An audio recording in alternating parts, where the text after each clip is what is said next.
네, 안녕하세요. 친절한 명화씨. 네, 책 읽어주는 명화씨로 오늘 두 번째 시간이네요. 제가 오랜만에 인사드리죠. 네, 상처받은 내면의 나와 마주하는 용기 두 번째 이야기입니다. 제가 오늘 하루를 보내면서 굉장히 마음이 어려운 마음들이 조금 있었는데요. 제가 이 내용을 읽고 오늘 제가 용기를 또 얻었습니다. 그래서 이렇게 마음을 나누고자 오늘 시작합니다. 네. 읽어드릴게요. 저는 그냥 주어진 오늘 하루에 최선을 다합니다. 이렇게 힘든데 왜 살아야 할까요? 살다 보면 좋은 일도 있기 때문일까요? 저는 우리 개개인이 누구를 위해서가 아니라 자기 자신에 대한 책임으로 살아야 한다고 생각합니다. 이 세상에 태어나 살아가는 이상 사랑을 받았든 못 받았든 삶이 순탄하든 순탄하지 않든 어떤 고난이나 난제가 있든 인간은 자신의 생존에 대한 책임이 있어요.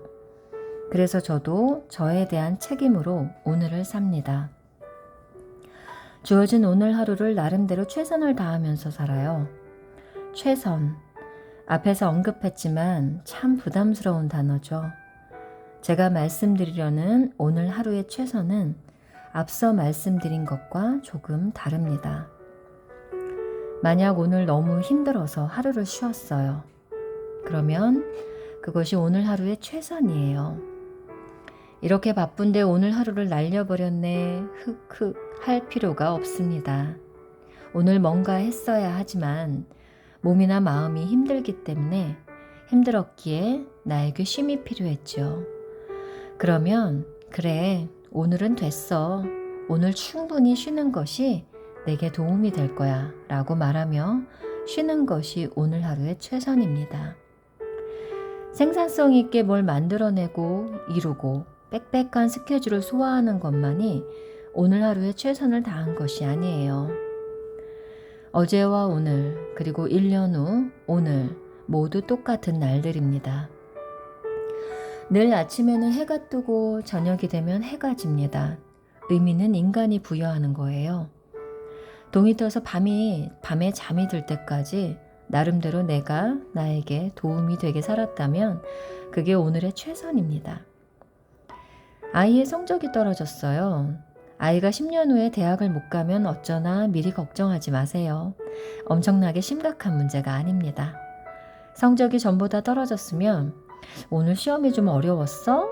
모르는 게 많았어? 라고 묻고 아이가 모르는 것이 많아? 라고 하면 시험 본 것 중에 몰랐던 것 하나 정도만 살펴보자.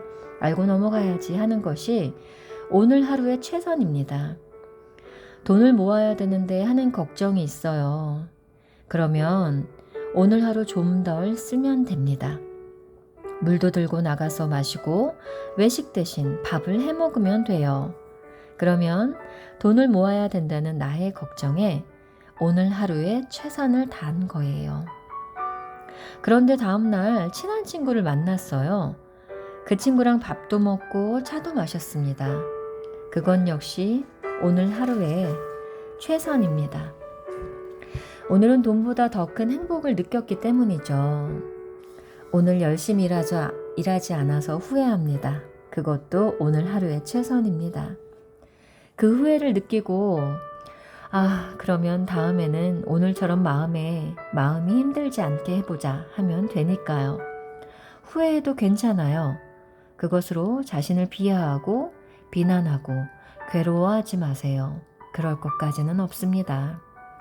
저도 걱정이 될 때가 있어요. 불안할 때도 있습니다. 후회될 때가 있죠. 기분 나쁠 때도 있고요. 화가 확 오르는 날도 있습니다. 그런 마음이 아예 안 들지는 않아요. 그러나 제 오늘 하루의 목표는 잠자리에 들 때까지 나 스스로 마음의 안정을 얻는 것입니다. 내 안에 스스로를 비하하는 생각이 든다면 좀 다듬고 미래가 걱정된다면 좀 진정시키면서 오늘 눈을 떠서 잘 때까지 비교적 안정적으로 잘 지냈다고 생각하는 것이 오늘 하루 최선인 것이죠. 오늘 하루가 중요해요. 결국 오늘 하루가 쌓여서 내가 되는 겁니다. 오늘이 내일의 걸음입니다. 미래는 지나치게 걱정하지 마세요. 너무나 많은 사람이 일어나지도 않은 일에 미래에 대한 불안 때문에 오늘의 안정을 못 누리고 삽니다. 앞으로 어떻게 살 것인가에 대한 고민을 하긴 해야겠죠. 하지만 그 적정선을 넘는 경우가 많습니다. 그러다 보면 오늘을 항상 불안 속에서 보내게 돼요. 최선이라는 것은 내가 할 수 있는 선입니다. 내가 오늘 좀 피곤해요. 그러면 조금 쉬는 것이 최선이에요. 내가 오늘 걱정이 너무 많아요.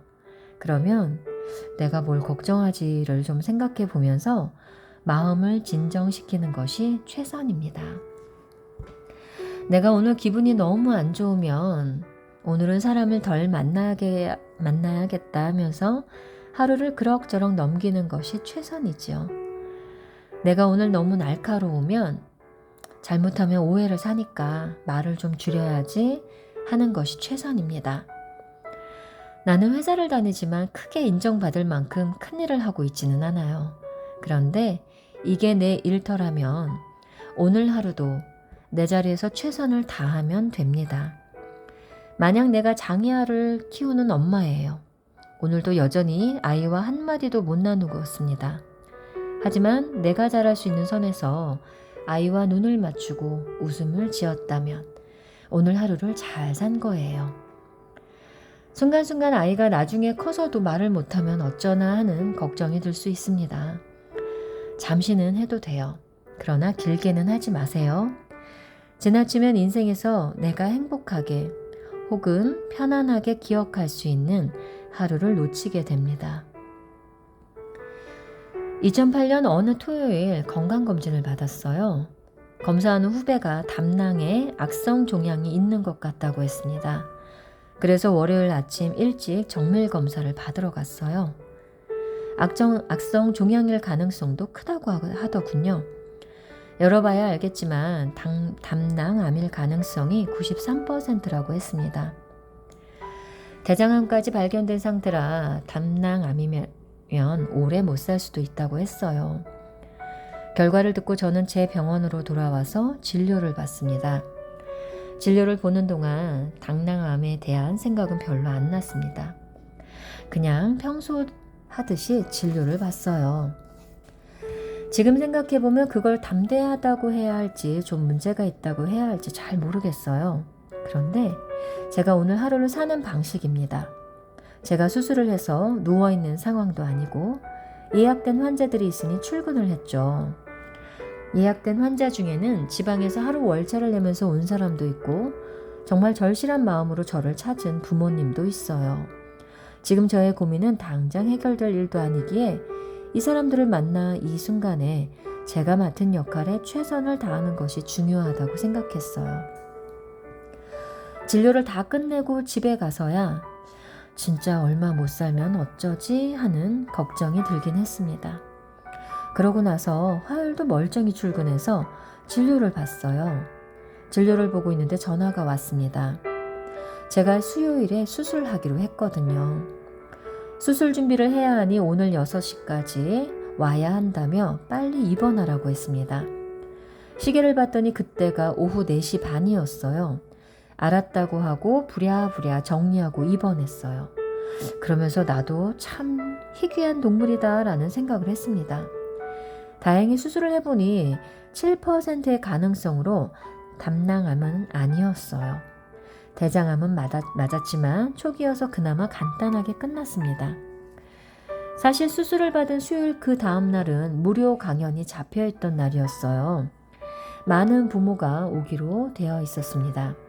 그런데 그 강연을 본의 아니게 취소해야만 했어요. 월요일에 악성 종양 가능성에 대한 소견을 듣고 수술 날짜를 잡자마자 강연 담당자에게 전화를 했습니다. 건강상에 굉장히 큰 문제로 강연을 진행할 수 없다고 했어요. 담당자는 며칠 사이에 그런 일이 생길 수 있느냐며 강연 약속을 먼저 잡은 것이니 약속을 지키라면서 이렇게 책임감이 없을 수가 없냐고 했습니다. 제가 강연을 취소함으로써 감당해야 하는 일에 대한 불만을 쏟아냈습니다. 강연에 참석하기로 한 사람들에게 자신이 일일이 전화를 걸어서 양해를 구해야 하는 상황이라고 했어요. 제가 약속을 어기진 않는데 이번에는 상황이 그렇습니다. 저도 원하지 않고 어쩔 수가 없는 상황이에요. 죽고 사는 문제입니다. 죄송하게 됐습니다. 라고 그래도 저는 말할 수밖에 없었습니다. 그때 섭섭하다기보다는 인간은 언제나 이기적인 것은 아니지만 중요한 일이나 위기에 닥쳤을 때는 자기를 먼저 생각할 수밖에 없는 존재구나라는 인간적인 허망함이 들었어요. 그 이후에도 여러 경험을 하면서 알게 된 것은 결국 우리는 우리가 할 수 있는 선에서 최선을 다해야 할 뿐이라는 것입니다. 그것에 대해서 누가 우리한테 찬사를 보내든 아니든 그런 것들은 모두 자기 입장에 따라 하는 것이라 어쩔 수 없다는 거예요. 결국 언제나 중요한 우선순위에 따라서 신중하게 결정하고 그것에 최선을 다할 수밖에 없는 것이 인생이라는 것이지요. 인생에는 어쩔 수 없는 일이 있어요. 그리고 어차피 사람마다 입장이 다릅니다. 입장이 다른 것에 대한 상식적인 이해와 공감 능력이 필요할 뿐이죠. 우리가 최선을 다했는데 누가 험담을 한다면 어쩔 수 없는 일이죠. 돈이 많아도 악다구니를 쓰면서 괴롭게 살기도 하고 빈곤해도 그 안에서 소소한 행복을 누리기도 하는 삶을 두루 봅니다. 인생을 그렇게 악착같이 비장하게 살 필요가 있을까요? 인생은 갈피를 잡을 수가 없어요. 그렇다고 의미가 없는 것은 아니에요. 결국은 그저 오늘 하루 최선을 다하면 되는 겁니다. 얼마 전 강연 때의 일이었어요. 강연을 끝내고 나오는데 어떤 엄마가 저를 따라 나오더니 눈물을 글썽이면서 제 손을 잡았습니다. 박사님, 제가 드린 것이 이것밖에 없어요. 오늘 너무 잘 들었습니다. 너무너무 갈등하고 있었는데 도움이 많이 됐어요. 하면서 제 손에 작은 사탕 하나를 꼭 쥐어주었어요. 저는 그 엄마를 안아주면서 잘 먹겠어요. 그렇지 않아도 목이 칼칼했는데 고마워요. 했습니다. 저는 사탕을 잘 안 먹어요. 그런데 그날은 차에 타자마자 그 사탕을 먹었습니다. 그 사탕은 근래에 먹었던 어떤 음식보다 맛있었어요. 그날 그 사탕 하나로 제가 얼마나 행복감을 느꼈는지 모릅니다. 오늘 하루의 최선 끝에 드물게 오는 이런 행복감, 인간은 이런 경험으로 사는 것 같아요. 네, 여기까지입니다. 제가 오늘 하루를 보내면서요, 오늘 하루 이런 마음으로 시작을 했거든요. 몸이 조금 찌뿌둥하고 머리에 기분 나쁠 정도의 두통이 항상 습관처럼 오던 교통사고 후유증 때문에 제가 그럴 때는 마음이 좀 많이 가라앉을 때가 있어요. 가끔씩. 그래서인지 종일 마음이 많이 우울하고 그랬는데 좀 전에 제가 좋아하는 어떤 분하고 통화를 잠깐 했어요. 일적인 통화긴 하지만 그분의 목소리를 듣고 그분이 하는 이야기를 들으면서 오늘 하루도 최선을 다했던 그분의 삶도 생각하게 되었고 누군가가 절실하게 살고 싶었던 그 하루를 생각하게 되었고 그리고 저 역시도 몸은 힘들지만 마음은 힘들지만 그저 나에게 주어진 오늘 하루에 최선을 다했던 저에게 최선을 다했구나 라는 그 마음을 생각하면서 이러한 마음을 좀 우리 친절한 명아씨 구독자분들께 함께 공유하고 싶었습니다. 네, 제가 책 읽어주는 명아씨로 이렇게 가끔씩 찾아뵙죠. 제가 전문적인 유튜버는 아니고 또 이렇게 책을 읽어드릴 때 약간의 잡음이 있어요. 네, 그런 것도 잘 들어주셨으면 좋겠고요. 오늘 하루도 최선을 다하신 여러분 수고하셨습니다. 네, 그리고 제 이야기, 제 짧은 글 들어주시고 함께 공감해 주신 구독자 여러분 감사합니다. 오늘 하루도 좋은 하루 되시길 바랍니다. 사랑합니다.